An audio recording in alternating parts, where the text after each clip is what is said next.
Бұл видеоны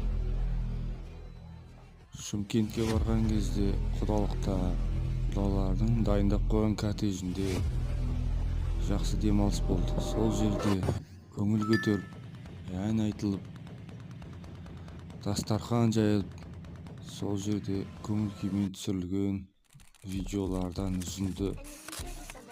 Сол жерде жүрген біздің келіндер, қыздар, қарындастар түсіріп жасалған болатын. Бұл видеоны келіндер түсірсе, үзіндіні заманауи қылып жасаған Аружан қарындасымыз.